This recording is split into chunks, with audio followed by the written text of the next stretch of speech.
Mark Steyn is an author and columnist, and he joins us tonight. Mark, authoritarians.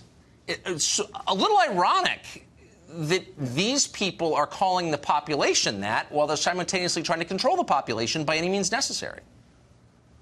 Exactly, Tucker. And in fact, the reason they wound up with Donald Trump getting elected president is because they've got a long tradition of doing this to any Republican. They did it to Bush. They did it to Mitt Romney, who's the very definition of a milquetoast, and yet they managed to claim that he was some kind of Nazi because he stuck his dog on the car and drove the dog to Canada or whatever it was.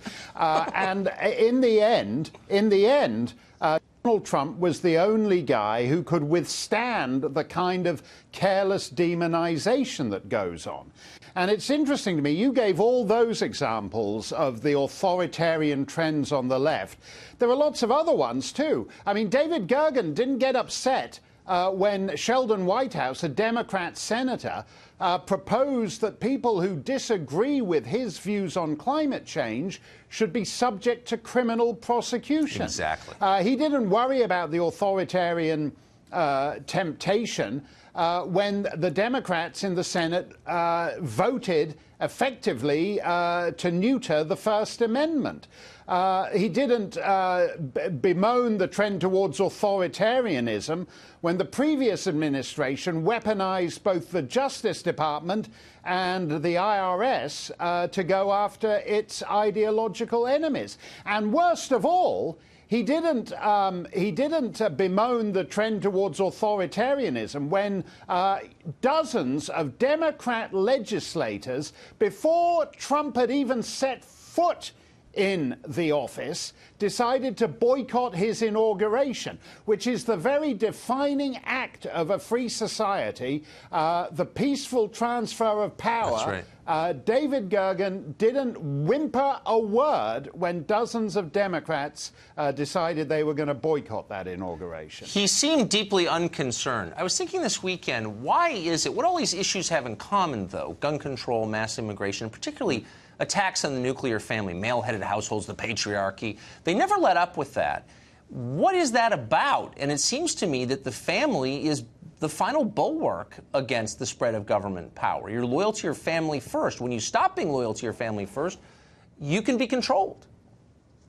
Yes, and I would say actually that one of the most disturbing trends, there's an Indian professor in Bangalore who bemoans the way essentially Western leftists have nationalized the family.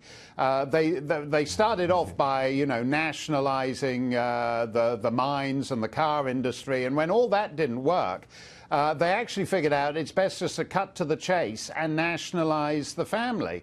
And, what matters in any society is the intervening institutions between the individual and the government. You mentioned the family, you mentioned the church. It's also things like town government and county government. And when you have serious revolutions like the Soviets and the French, they abolish all of those. In the Soviet case, they did go very far towards abolishing the family. We've got something slightly different, as we've seen in Florida, where you have vast, essentially, you've got government social services, you've got government police agencies at multiple levels monitoring someone, and they're actually, these things are not as effective as, in fact, a functioning family and letting parents raise their children, as opposed to having doctors determine that your 7-year-old is going through a bit of a phase, so let's him get him transitioning into a girl. They're at war with all the intervening agencies between centralized power and the individual. And it's not an accident. Brilliant analysis. I always learn something when you're on. Mark Steyn, thank you very much. Thanks a lot, Tucker.